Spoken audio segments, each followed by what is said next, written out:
You know, I've reviewed a lot of guns here over the past 10 years, everything from really budget options all the way up to super high-end 2011 type pistols.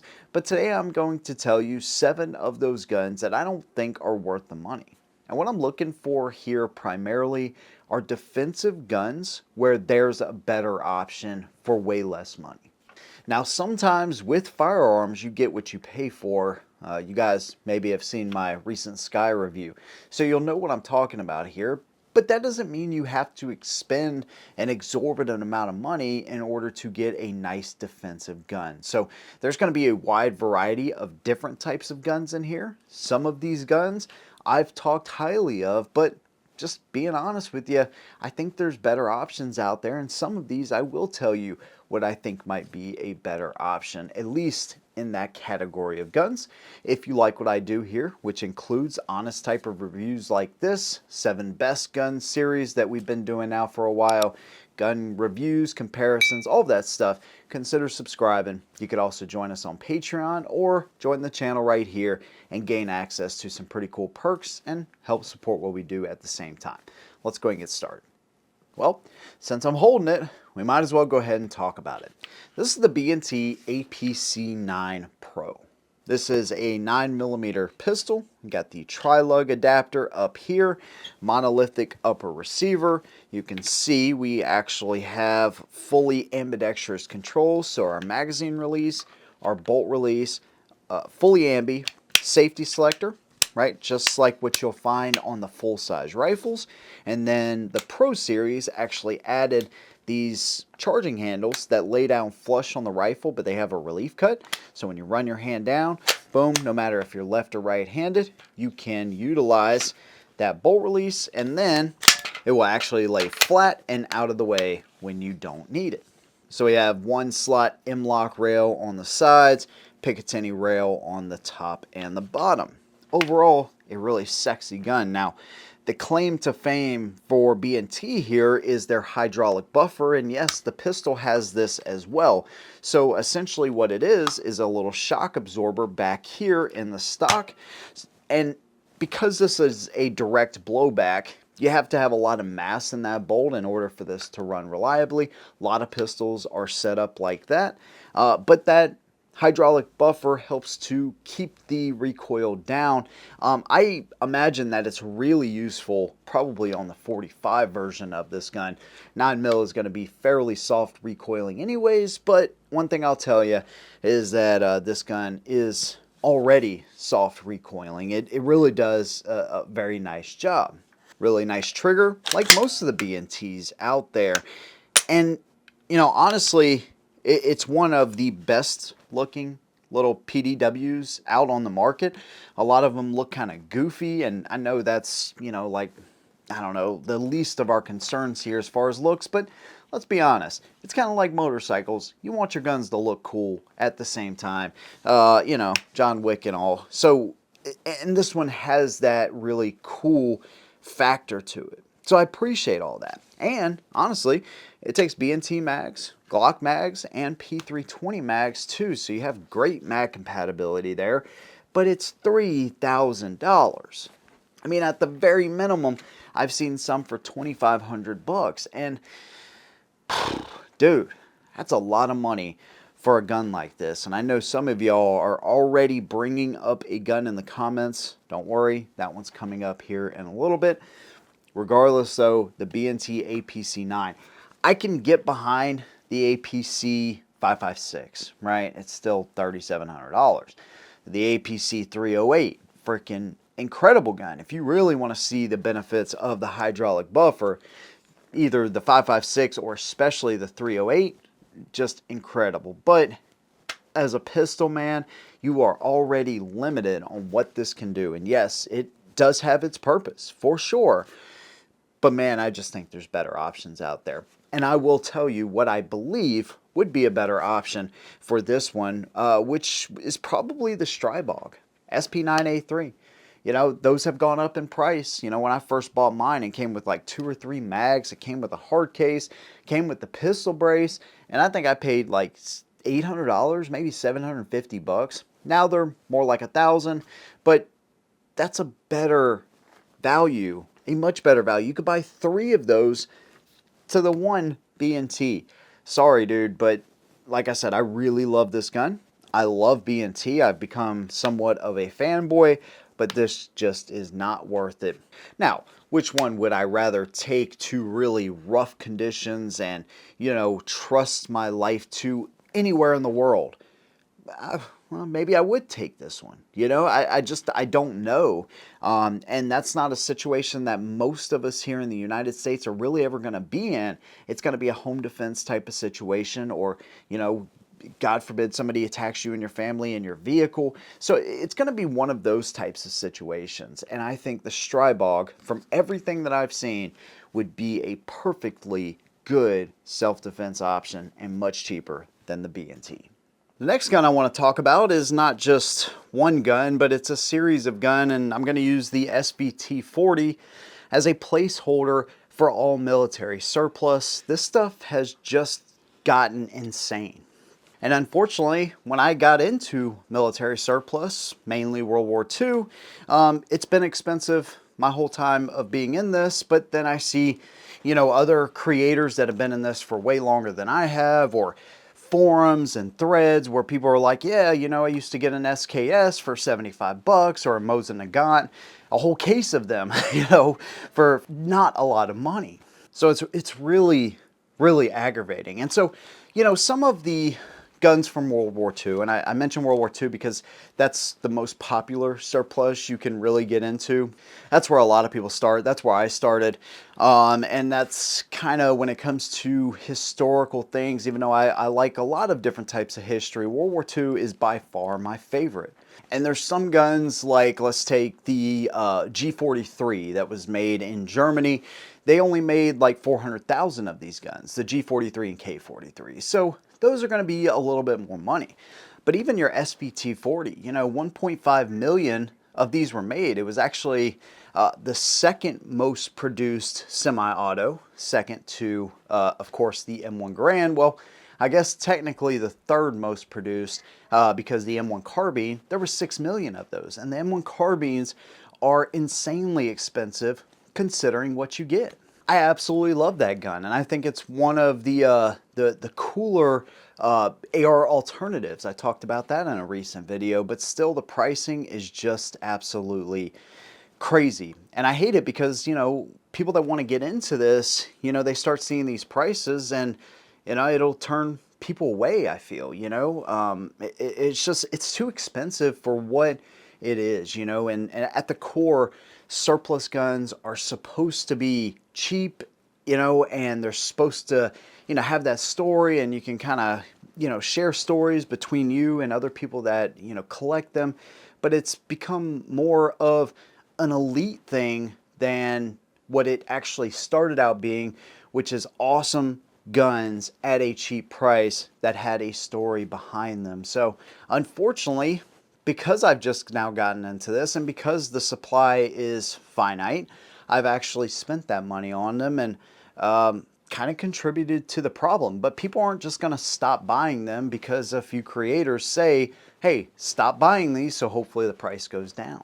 People will just continue to buy them. And as the guns command more money, then those prices are going to stay up and go up, unfortunately.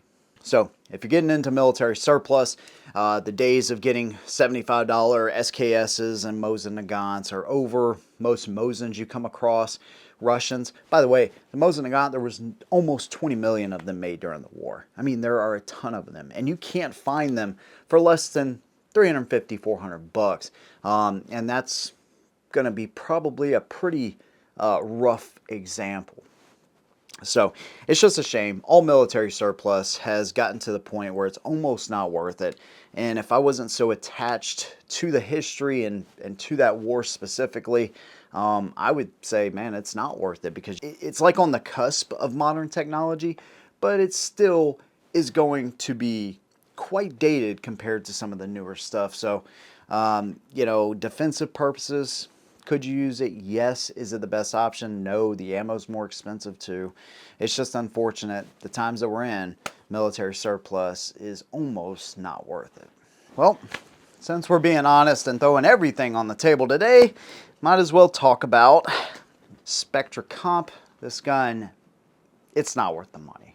But this is a custom carry gun straight from Sig. So it has a lot of great features, but even when you compare this to the FDE Spectra Comp, which is like $300–400 less than this, if you want a Spectra Comp, that's kind of the way to go. Yeah, this one looks a little bit more custom for sure than the FDE version, but that one serves the same exact purpose as this and gives you all those benefits for a lot less money. The X macros, you go with the TAC Ops version, which has a lot of nice extra features, and it comes with 4 magazines. That may be a better option for you. It's a little bit bigger of a gun for sure, but if you're carrying outside the waistband or open carry or whatever, that could work for you. And again, $400, $300–400 cheaper than what the Spectra Comp is. Even though this is one of the best carry guns out there, Sig has guns in their lineup that are just as good as a Spectra Comp for less money. And so that's why I say now the P365 Spectra Comp, at least this version, is definitely not worth the money any longer. This one hurts a little bit. Not as much as the military surplus, but it definitely hurts more than a couple of the guns on this list. This is the H&K SP5, the realest, truest to form MP5 that you can find. Now, this is the way I do reviews. This is the way I look at it. When I do a standalone review, like I did on the MP5, I look at it on its core, at its base. What does this gun offer for that specific section of guns? Meaning PDWs. Sometimes I will compare those guns to other similar types and give you my overall opinion. And when it comes to the PDW world, this gun is like the cream of the crop. It is still the best one. Keep in mind, the MP5 was originally started development in 1964, and in 1966 they were actually started to be adopted by the Bundeswehr and German federal police. It took off, and even when the UNP came out, which was a cheaper option, the MP5 still has been the most liked, most used, and most adopted PDW in the world. But make no mistake about it, these things, they're not giving them away. I mean, they are a lot of money, $2,500 minimum, up to over $3,000. And, there's so many different nations that have actually adopted these. I believe over 40 officially have adopted the MP5. Movies like Die Hard and games like Call of Duty have all had their variants of MP5s in there. Now, there's a lot of engineering that goes into these guns. A lot of things are simpler now and cheaper to make now, but this one specifically is still made just like the regular MP5. The only difference, really, is the fact that this one is not select fire. Roller delay blowback, which in my opinion, out of the 4 guns that H&K made with the roller delay blowback or in that family of firearms, this is by far the best one that I've used so far. I know the G3 roller delay blowback 308 rifle is a freaking tank and that thing is not fun to shoot, but this, it's almost perfect for this application. It's just too much money again, and like I said, Strybogs, or this one, the MPX Copperhead from Sig. You can get these for, I don't know, anywhere from $800 to $1,000 less than what you can the SP5, and super light recoiling too, especially if you are into AR style controls on all of your guns. You want to keep that muscle memory consistent. This may be a good way to go. So there's just better options for less money, and even though, again, I love the MP5, it just is a little bit too much considering what you get and considering the other options out there. Now, I got my regular Glock 19 here for a reason. I don't think that these are too much money, but I do think that the TTI Copperhead package that they have for their Glock 17 is too much money. Now, the Sand Viper is a $7,000 pistol. Granted, it's got the cool factor. It's made by the guys that make John Wick guns. You have John Wick and all these beautiful girls that go out to, you know, his place and they shoot, and it's awesome. And of course, you know, it's a Hollywood involved movie maker, and so yes, there's definitely the cool factor involved in that, and the cool factor is involved in the pricing. And while I really like what Taran Tactical does, I mean, I really didn't get it until I put one in my hands and I shot that Sand Viper at the range, and I swear to y'all, I felt like I could shoot the wings off a mosquito at 50 yards with that pistol. Absolutely incredible. Seriously, it is that good. But man, it's just for me to spend $7,000 on that gun, that would take a lot of convincing. Even though I've put it in my hands and I get it, either a lot of convincing or a lot more money than what I currently have, that's for sure. So I just don't see it, man. I just think, you know, like I said, there's the coolness factor, there's the name that's built into it, and that is not exclusive to Taran Tactical. That's with everything out there. Sometimes a name, just having an engraving on the side of a slide or the side of a receiver, HK, you know, you're going to spend more money. But there's just things that are excessive, and I think the Sand Viper is just way too much money. If if it was like $4 grand, I would say, hey, that's still a lot of money. But then I would really get it. I'd be like, oh yeah, that gun is the cream of the crop. But the $2,000 Glock that they make, even though it looks cool, it's still, I don't know that I would ever spend that money on that gun, because at the end of the day, it's just a souped up Glock. And a lot of people do this. They'll buy a base Glock and they will change every piece and part on this thing and have $1,500 or $2,000 wrapped up into this gun before they know it. And at the end of the day, you know what I'm going to say, it's still a Glock. And sometimes with the Taran Tactical stuff, that name is going to cost you a lot more money than what they're worth. Well, I gotta pick on Smith & Wesson here a little bit, because the M&P Shield EZ was, and still is, one of the most surprising guns that I've reviewed in my time here on YouTube so far. And I say that because I got a first-hand look at this gun back when it came out. I believe this was the end of 2019. Flew up to Smith & Wesson, got to check out the gun, and this was before they had the Shield Plus out, mind you. And I was thinking, why the hell would they come out with that gun instead of a 10-round version of a Shield or an updated Shield to compete with the then dominant P365? But they came out with them, and you know, even though they're a great shooter, super easy to rack the slide, I just didn't get it.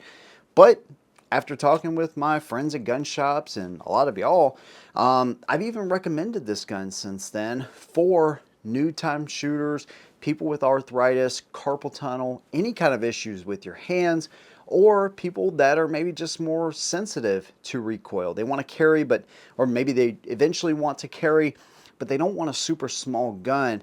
This one is really one of the best options out there.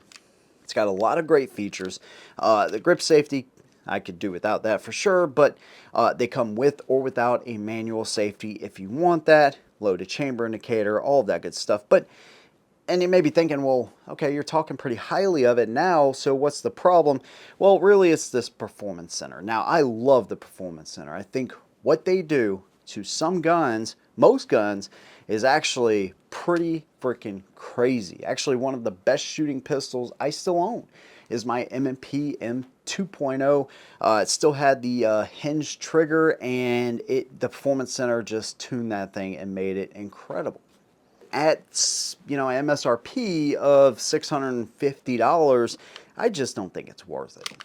Now, that's not typically what you're going to find them for retail, but regardless, they're going to be, you know, $150, $200 more than the regular Shield Plus. And even then, I think the Equalizer, which is like the 2.0 version of the Shield EZ, is an even better option.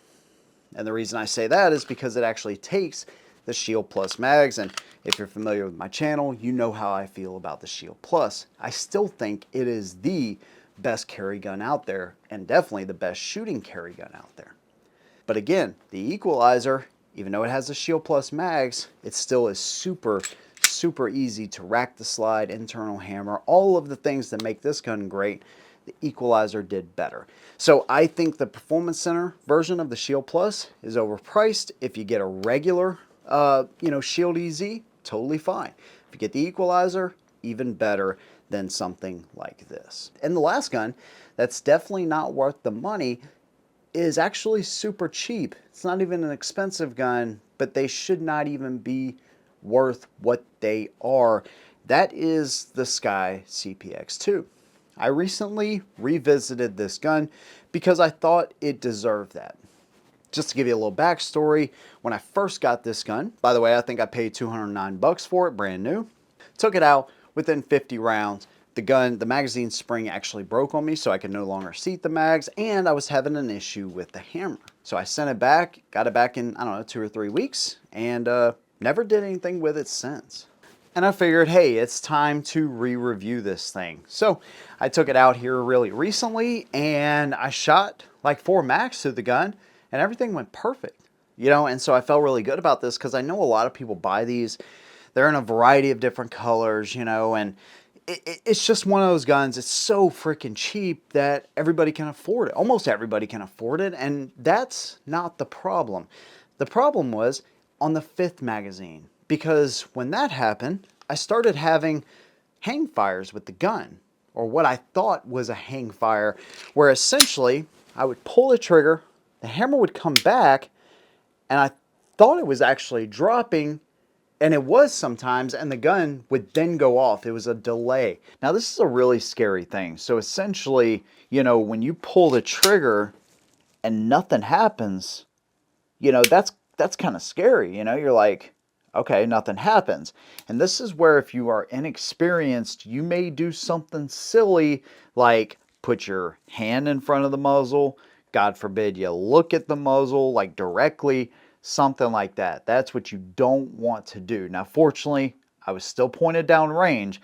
I didn't hit the target, mind you, but I was still pointed down range. It just threw me off. I was like, man, I was not expecting that at all, especially after 4 mags and the gun ran perfect. Freaking hang fires, and then slam fires. Literally you pull the trigger, it wouldn't go off, you tap it, and then the gun would go off. So many issues with this. And so I don't care if it's $200, $150, $50, $25, whatever these guns are commanding in price, it is way too much money.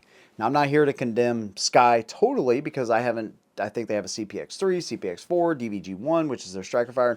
I haven't shot any of those. But all I can tell you is that the CPX2 is better as a paperweight than as a defensive tool. There are better budget options out there, by the way. But that is 7 guns that are not worth the money. Of course, I want to hear from the community. If you think I'm totally off base, or maybe you agree with my list here, or you want to leave your own down below, let me know some guns that you don't think are worth the prices that they command. Again, if you like what I do, consider subscribing. You could also join the SHOT team and support what we do, and actually get some really cool perks over on Patreon or right here on YouTube. Big thanks to you guys. See you in the next one. And as always, hold them down.